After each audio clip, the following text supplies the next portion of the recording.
Então, esse sermão, ele fala sobre a pobreza.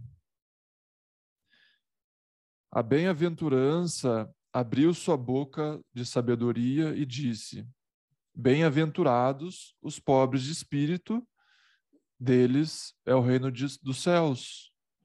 Então, nesse sermão, ele vai explorar esse versículo que é falado na Bíblia e que é muito mal compreendido, né? Bem-aventurados os pobres de espírito. Como assim, né? Pobre de espírito? O que significa isso? Então, ele vai explicar nesse sermão. E é muito interessante o mestre Eckhart, porque ele era um mestre, assim, nessa área de sermão. Ele pegava um versículo e fazia um sermão inteiro só com um versículo que ele começou. Todos os anjos e todos os santos e tudo que tinha sido gerado deve silenciar-se quando essa sabedoria eterna do Pai fala, pois toda a sabedoria dos anjos e todas as criaturas, tudo isso é um puro nada diante da infinita sabedoria de Deus. Esta sabedoria disse: serem os pobres bem-aventurados. Existe, no entanto, duas pobrezas. Uma delas é uma pobreza exterior, e ela é boa e muito louvável no homem que, com empenho, a assume por amor de nosso Senhor Jesus Cristo, porque nosso Senhor a teve neste mundo. Sobre essa pobreza, não pretendo continuar falando, a pobreza exterior. Todavia, existe uma outra pobreza, uma pobreza interior, a qual devemos entender sobre aquelas palavras do nosso Senhor, quando ele diz: Bem-aventurados os pobres de espírito. Agora, eu vos peço que sejais pobres desse modo, para que compreendais este sermão, pois é pela verdade eterna que vos digo. Se não vos tornardes iguais a essa verdade, da qual agora queremos falar, não podereis compreender as minhas palavras. Então ele está falando para você já agora, enquanto está escutando esse sermão, já se tornar pobre para conseguir absorver os ensinamentos, porque a mente jamais vai entender o que ele está falando. Imagina, né? Ele está falando isso nos anos 1200, né? Muitas pessoas já me perguntaram sobre o que seja a pobreza em si mesma e sobre o que seja um homem pobre. A essas questões queremos responder. O bispo Albrecht diz que um homem pobre é aquele que não encontra satisfação alguma junto às coisas que Deus já tenha criado. E isso está bem expresso. Nós, porém, vamos dizê-lo de um modo melhor, tomando pobreza numa compreensão ainda mais elevada. Um homem pobre é aquele que nada quer, que nada sabe e que nada tem. Isso daí pode ser um mantra para você meditar aí durante um mês, um ano inteiro. Um homem pobre é aquele que nada quer, nada sabe, que nada tem. Normalmente o nosso ego ele é aquele que quer, aquele que sabe, aquele que tem, não é? É sobre esses três pontos que pretendo falar e vos peço, pelo amor de Deus, que compreendais essa verdade, se o puderdes. No caso de não a compreenderdes, não vos aflijais por este motivo, pois eu pretendo falar de uma verdade tão peculiar que, como só poucas pessoas fiéis a compreenderão. Então, caso ele fala aqui, ele já sabe, né? Muitas pessoas não vão entender o que ele está falando, e daí não se aflinja. Ele sabe que são apenas poucas pessoas que vão compreender essa mensagem. Primeiramente, vamos dizer que um homem pobre seja aquele que nada quer. muitos não entendem de maneira correta o sentido dessa expressão. São aquelas pessoas que em penitências, exercícios externos, permanecem apegadas ao seu próprio eu, o que elas consideram grande coisa. Então ele está falando, tem pessoas que fazem penitências e exercícios exteriores, né? Como uma forma de nada querer. Ah, não quero mais comer, não quero mais objetos. Mas ele fala, essas pessoas consideram grande coisa isso. Deus tenha piedade de tais pessoas tão pouco conheçam da verdade divina. Esses homens são chamados de santos por causa de sua aparência externa, mas por dentro não passam de asnos, pois não apreendem o sentido exato da verdade divina. Sim, de fato, as pessoas também dizem que um pobre é aquele que nada quer. No entanto, elas entendem isso do seguinte modo: que o homem tenha que viver de tal modo que jamais satisfaça em alguma coisa a sua própria vontade. Que esse homem, pelo contrário, deva desejar ardemente satisfazer a vontade de Deus, a qual acima de tudo. Então isso é bem comum de se ver, né? Pessoas querem satisfazer a verdade de Deus acima de tudo. Essas pessoas sentem-se bem com isso, pois sua intenção é boa. Por esse motivo, vamos louvá-los. Queira Deus, em sua misericórdia, agraciá-las com o reino dos céus. Eu, porém, vos digo, pela verdade divina, que esses homens não são verdadeiramente pobres e nem se assemelham a homens pobres. Eles são vistos como grandes somente aos olhos daquelas pessoas que nada sabem de melhor. No entanto, eu digo que são asnos que nada entendem da verdade divina.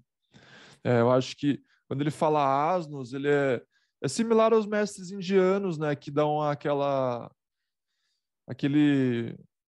facada, né, no ego da pessoa. Esse é o objetivo. Queiram eles, pelo seu bom propósito, alcançar o reino dos céus, mas sob a pobreza da qual quero agora falar, eles não sabem nada. Se agora alguém me perguntasse o que seja isso propriamente, um homem pobre que nada quer, eu responderia dizendo: enquanto o homem ainda tiver consigo que sua vontade seja querer fazer a vontade de Deus, a qual ama acima de tudo, então esse homem não tem a pobreza a qual nos referimos. Você pode se perguntar, ué, como assim, né? Esse é o objetivo aí do caminho cristão, é fazer a vontade de Deus acima de tudo, né? E isso não é a verdadeira pobreza, ele fala. Porquanto tenha o homem verdadeiramente pobreza, deve ele estar tão vazio de sua vontade criada como ele se encontrava quando ainda não era. Eu vou repetir aqui. Deva ele estar tão vazio de sua vontade criada como ele se encontrava quando ele ainda não era. Quando ele ainda não era alguém. O que você tinha de vontades antes de existir? Nada. Então, essa seria a verdadeira pobreza. Pois eu vos digo, pela verdade eterna, enquanto tiverdes o propósito de fazer a vontade de Deus e tiverdes o ardor pela eternidade por Deus, vós não sereis verdadeiramente pobres. Pois somente é um homem pobre aquele que nada quer e que nada cobiça. Então, querer servir a Deus já é querer alguma coisa. E querer o reino dos céus já é alguma coisa. Querer a eternidade já é alguma coisa. E querer estar junto com Deus já é alguma coisa. Quando eu ainda me encontrava, essa parte aí é bem importante. Eu já li também ela separada para alguns de vocês nos retiros.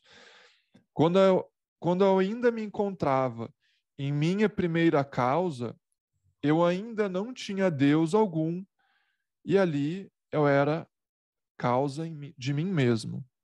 Eu não queria nada e não cobiçava nada, pois eu era um ser singular e conhecedor de mim mesmo no gozo da verdade. Eu então queria a mim mesmo e nada mais. O que eu queria, isso eu era, e o que eu era, isso eu queria. E aqui eu me encontrava vazio de Deus e de todas as coisas. Mas quando, por livre decisão, saí e recebi o meu ser criado, aí sim eu tinha um Deus. Pois antes que as criaturas fossem, Deus ainda não era Deus. Então ele está falando aqui que antes de nascer ele estava nele mesmo. Mas depois que ele nasceu, Deus passou a existir, porque a gente criou Deus. Né? Deus ainda não era Deus antes que as criaturas fossem. Ele era antes, sim, aquilo que ele era. Quando as criaturas vieram a ser e receberam o seu ser criado, Deus então não era em si mesmo Deus, mas Deus nas criaturas. Então Deus não é o que Deus é, ele é o que a gente imagina que ele é. Ele é o Deus que as criaturas criaram. Nós então dizemos que Deus, enquanto Deus, simplesmente não é ele o fim mais elevado da criatura, pois tão elevado grau do ser também possui a menor criatura em Deus. E se fosse assim, que uma mosca tivesse razão e pela via da mesma razão pudesse sondar o abismo eterno do ser divino, do qual ela provém, nós então haveríamos de dizer que Deus, com tudo aquilo que é, enquanto Deus, não poderia sequer oferecer plenitude e satisfação a essa mosca.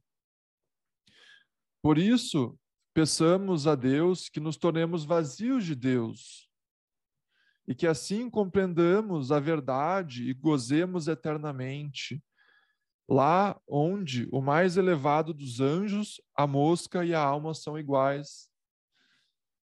Então, como seria você encontrar no seu um lugar onde a mosca, os anjos e a alma são iguais? É?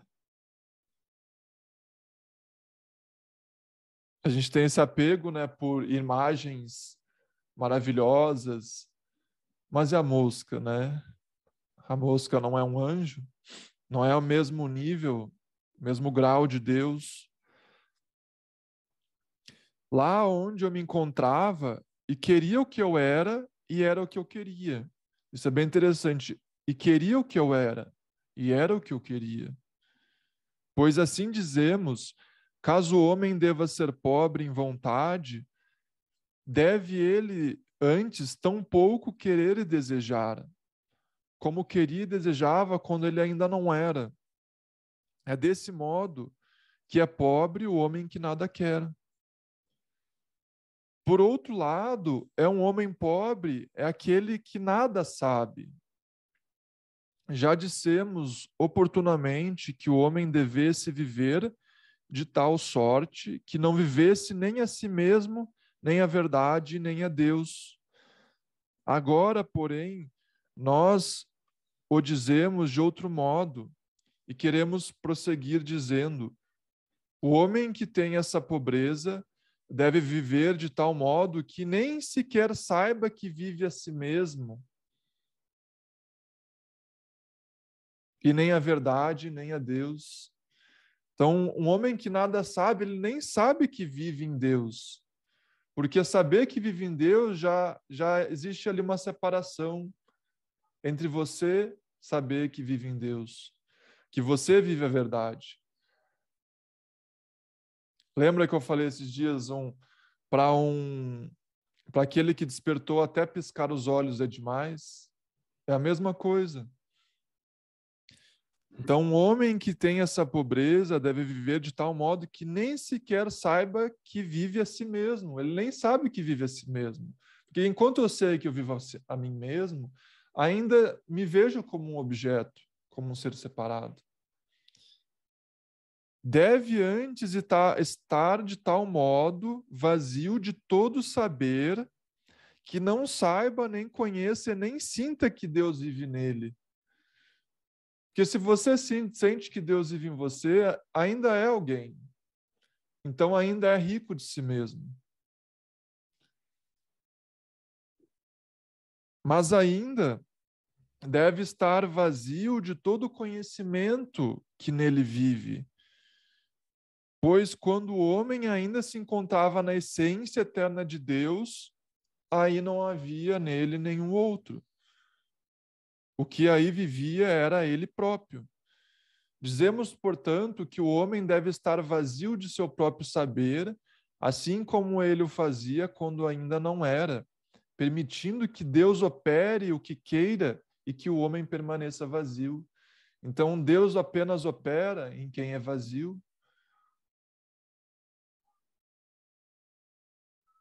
Né? Tudo quanto tinha vindo de Deus está destinado a uma ação pura. A ação, no entanto, destinada ao homem é amar e conhecer. Agora nos vemos diante de uma questão sobre a qual muito se tem discutido, em que reside de modo privilegiado a bem-aventurança. Vários mestres disseram que ela reside no amor, outros já a formulam melhor dizendo que ela reside no conhecimento e no amor. Então, aonde reside a bem-aventurança, Ananda, né, que é falado no hinduísmo? Satschitananda, que é ser, conhecer, ser consciência e bem-aventurança. Então, algumas pessoas falam que a bem-aventurança está naquele que está no amor, outros falam que está no conhecimento e no amor. Porém, nós dizemos que ela nem se encontra no conhecimento e nem no amor. Há, isso sim, algo na alma onde brota conhecimento e amor. Ele próprio não conhece e não ama. Isso só o fazem as faculdades da alma. Quem chega a conhecer este algo, conhece também em que consiste a bem-aventurança. Ele não tem nem antes e nem depois, e não está à espera de nada que lhe acrescente, pois sabe que nem ganhar, que não pode nem ganhar e nem perder. Por isso é também despojado do saber que Deus nele opera. Pelo contrário, ele próprio, o mesmo que desfruta como Deus. Nesse sentido, deve o homem estar livre e vazio de Deus, de modo que nem saiba e nem conheça que Deus opera nele, e somente assim está da posse da pobreza. Os mestres ensinam: Deus é uma essência e uma essência racional. Ele conhece todas as coisas. Isso é o que as pessoas falam, né, os mestres. Deus conhece todas as coisas. Eu, no entanto, digo: Deus não é essência, nem essência racional, e nem conhece isto e nem aquilo. Por isso, Deus é vazio de todas as coisas, e por isso mesmo ele é todas as coisas. Quem, portanto, for pobre de espírito, terá que ser pobre de todo o saber de si próprio, de modo que nada saiba, nem de Deus e nem de si mesmo. Por isso, faz-se necessário que o homem a isto anseie, nada saber, nem conhecer das obras de Deus. Deste modo, poderá o homem ser pobre de saber próprio. Em terceiro lugar, é um homem pobre aquele que nada tem. Muitos disseram que a perfeição consiste em que o homem nada mais possua de coisas materiais desta terra. E isto é certamente verdadeiro neste sentido. Quando alguém procura observar essas coisas com vontade e empenho. Esse, no entanto, não é o sentido a que eu me refiro. Eu disse no início que um homem pobre é aquele que sequer pretende satisfazer a vontade de Deus. É aquele que, pelo contrário, viva de tal modo que se encontre tão vazio de sua vontade própria e de Deus, como ele se encontrava quando ainda não era. Dessa pobreza, dizemos ser a mais elevada de todas. Em segundo lugar, dizemos ser um homem pobre, aquele que nada saiba, nem mesmo da ação de Deus nele. Quando alguém estiver vazio assim do saber e do conhecer, será essa a mais pura pobreza. A terceira pobreza, no entanto, da qual pretendo falar, é ela a mais extrema e consiste em que o homem nada tenha. Agora prestai absoluta atenção. Eu já disse isso muitas vezes e também dizem os grandes mestres. O homem deve estar tão vazio de todas as coisas e obras, interiores como exteriores, que ele possa ser um lugar próprio de Deus no qual Deus possa atuar. Digamos agora, no entanto, diferentemente, sendo assim que o homem se encontre vazio de todas as coisas, das criaturas, de si mesmo e de Deus, mas que esteja em condição de que Deus encontre nele um lugar para atuar, disso podemos dizer: enquanto ainda houver no homem esse lugar para Deus, ele não será pobre na autêntica pobreza. Enquanto você ainda estiver tendo um lugar para Deus atuar em você, você ainda não está na autêntica pobreza que ele está falando. Pois Deus não aspira para a sua ação a que o homem tenha em si um lugar no qual Deus possa atuar, mas somente isto será pobreza em espírito. Quando o homem estiver tão vazio de Deus e de todas as suas obras, que Deus, portanto, vou começar de novo. Então, isso é a pobreza de espírito que ele está falando. Quando o homem estiver tão vazio de Deus e de todas as suas obras, que Deus, porquanto queira agir na alma, seja ele mesmo, toda vez, o lugar onde queira atuar. E isto ele certamente gostaria de fazer. Então Deus não vai atuar em você, ele vai atuar nele mesmo. Pois encontrasse Deus o homem pobre deste modo, realiza Deus assim sua própria obra, e o homem experimenta Deus em si mesmo. E Deus é um lugar próprio de suas obras, mas o homem experimenta Deus puramente em suas obras, perante o fato que Deus é aquele que age em si mesmo. É aqui nesta pobreza que o homem atinge novamente o ser eterno, o qual ele era e que agora é e permanecerá eternamente. Há uma palavra de São Paulo, em que ele diz: tudo o que sou, o sou pela graça de Deus. Coríntios. No entanto, parece agora esse nosso discurso manter-se acima da graça, acima do ser, acima do conhecimento, da vontade e de todo o querer. Como pode, então, ser verdadeira a palavra de São Paulo? A isso se apresentaria como resposta o seguinte: que a palavra de São Paulo é verdadeira, que era necessário que a graça estivesse nele, pois a graça de Deus agiu nele para que a contingência terrena fosse consumada plenamente em sua essência mais profunda. Quando, porém, a graça chegou ao fim, conduzindo a sua obra à plenitude, permaneceu então Paulo o que ele era. Assim, portanto, dizemos que o homem tenha de apresentar-se tão pobre que ele não seja nem um lugar onde Deus possa agir, onde o homem achar-se como lugar para Deus, aí ele ainda mantém distinção.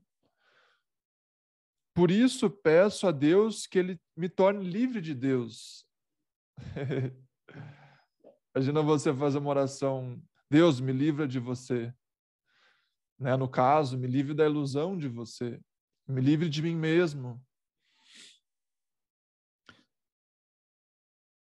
Pois meu ser essencial se encontra acima de Deus. O seu ser essencial se encontra acima de Deus. Acima do Deus que a gente criou, no caso. Enquanto compreendemos Deus como princípio das criaturas, né? Ele fala aí, como princípio das criaturas. Pois naquele ser de Deus, onde Deus se encontra acima de todo ser e de toda distinção, ali eu era mesmo, ali eu era eu mesmo. Ali eu queria a mim mesmo e conhecia ser de minha vontade criar esse homem. E por isso eu sou origem de mim próprio, segundo meu ser, o que é eterno, mas não segundo meu tornar-se, que é atemporal. Por isso eu não sou gerado, e segundo o modo de minha geração eterna, nunca posso perecer. Segundo minha geração eterna, eu fui eterno, sou agora e permanecerei para sempre. Aquilo que sou enquanto criatura temporal perecerá e aniquilar-se-á, pois é mortal, por isso deve corromper-se com o tempo. Na minha geração eterna foram geradas todas as coisas, e eu era a origem de mim mesmo e todas as coisas. E se eu tivesse desejado, eu não seria e nem seriam todas as coisas.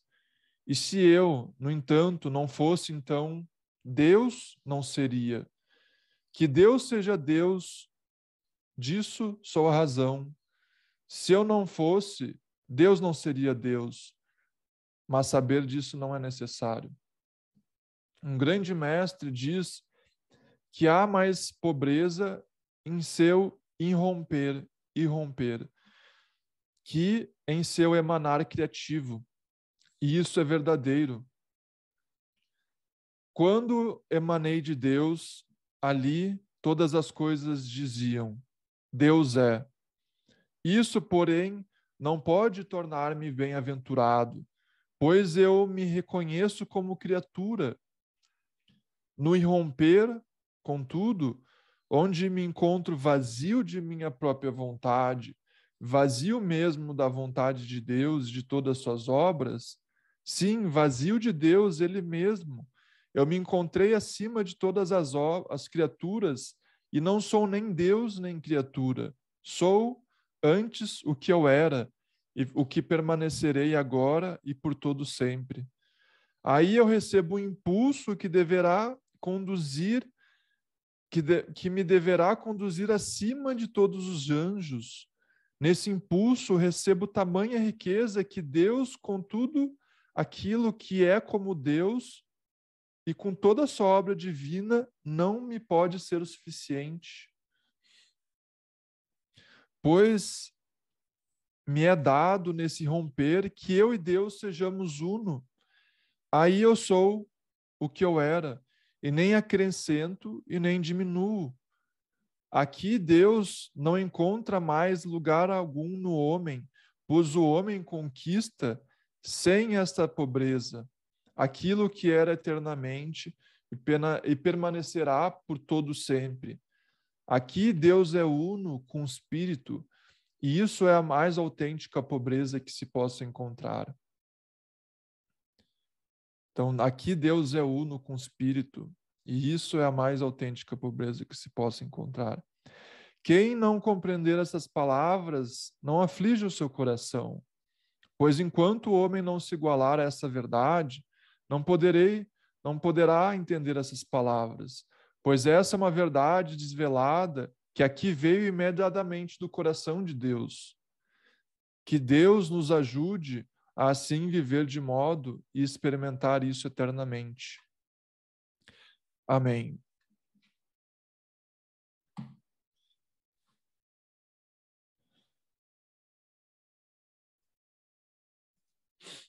Pessoal, quando a gente começa a entrar mais a fundo na espiritualidade, a gente vê que não é um parque de diversão, né? Aliás, né? Mas não é pro ego, né?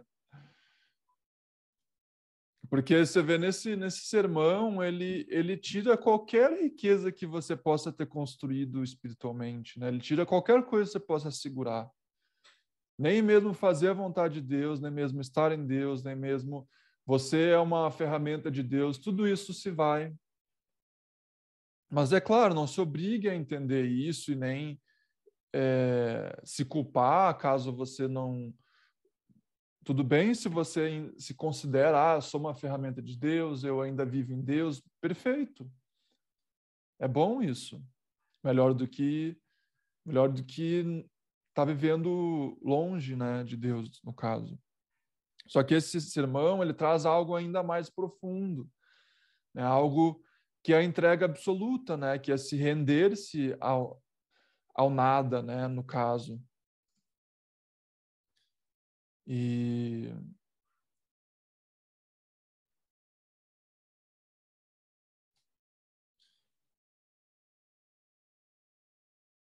então a gente percebe nesse sermão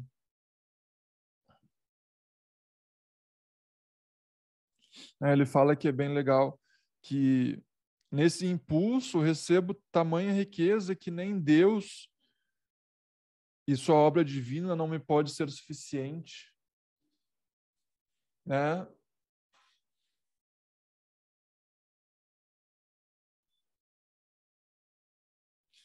Então esse sermão que eu trouxe, como eu disse, o Adyashanti também leu esse sermão, o Jung, né, o psicólogo Jung, ele gostava bastante do mestre Eckhart também, ele cita bastante nas obras do Jung. Então, esse sermão tem PDF aí na internet, você pode achar caso você quiser reler aí futuramente, ou você pode também comprar o livro. Eu acho que ele custa uns R$ 20. Esse livro aqui se chama A Nobreza da Alma Humana. E se você for ver esses ensinamentos, são muito parecidos, né, com ensinamentos de Ramana Maharshi, Nisargadatta. Inclusive, né, eu já falei uma vez, eu encontrei uma vez nos ensinamentos de Nisargadatta falando exatamente a mesma frase do mestre Eckhart. Ele fala: aquele que nada sabe, nada quer e nada faz. Então, né, será que seria coincidência um mestre dos anos 1200 falando a mesma coisa do que um mestre de 1900? Deixa eu achar aqui essa parte.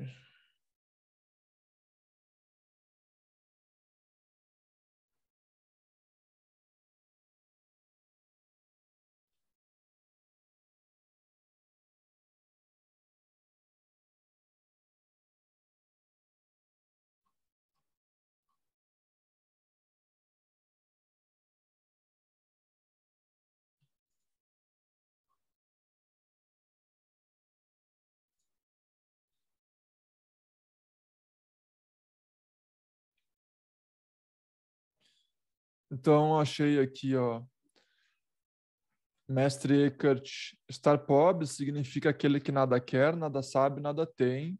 Eu escrevi curiosamente, achei nos escritos em Sargadatta a mesma afirmação: nada ser, saber, ter, querer e fazer.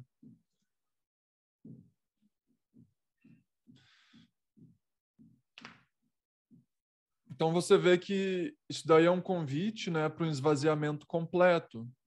Só que é claro, isso daí não é algo que você faz ou entende intelectualmente. Então tem processos dentro dos processos, né, no caso, e, e é um sermão tão bonito, né, que você pode ler ali e deixar aquilo ressoar no seu coração, né? Então eu quis trazer esse sermão aí de presente para vocês de Páscoa aí, presente para todos nós de Páscoa. Por mais que esse presente nos faça dissolver, né, as ilusões de Cristo, no caso. Porque daí Cristo deixa de ser o Cristo separado, fora de mim, e ele é aquilo que eu sou. Só que, é claro, enquanto eu ainda acho que eu sou, você ainda está rico, no caso. Então é isso, tem que se dissolver qualquer afirmação autonarrativa, autoafirmação, sabe? É por isso que os mestres falam que é o silêncio que é o sinal de sabedoria, e não é saber falar das coisas. É o silêncio, quando você começa a repousar nesse lugar, você começa a repousar nesse espaço e até você deixa de ter a distinção de que eu estou repousando, sabe? Só existe algo muito interessante também que o Adyashanti falou esses dias, que ele falou assim que existe essa diferença entre você estar num ser transparente e você estar no nada, né? Isso é algo que vocês vão perceber assim. Tem como você estar num ser transparente, mas que ainda tem ali um sinal de ser um eu separado, transparente no caso. Mas existe a diferença entre você estar no nada absoluto, no nada, que é isso que está sendo falado nesse sermão, né? Acredito. Então tem essa lacuna, esse abismo de diferença entre estar num eu transparente, que ainda tem, né, essa sensação de ser um eu, mas já é mais transparente, não é mais aquele eu sólido, antigo do ego, mas é um eu ainda transparente. E daí tem esse nada, né, esse desconhecido, esse absoluto, e esse lugar, no caso esse nada, não é algo que você possa fazer práticas para chegar lá. Não tem nada que possa te deixar mais próximo de lá, nada. E você nem deveria querer estar lá, né? O Adyashanti, ele fala, gente, por favor, agora não fiquem querendo estar nesse lugar que eu estou falando, porque você vai começar uma busca interminável. Já, eu quero estar nesse nada, eu quero. Mas se você soubesse o que é esse nada, você não iria querer estar nesse nada, né? No caso, se o ego soubesse o que é, ele não iria querer estar nesse nada.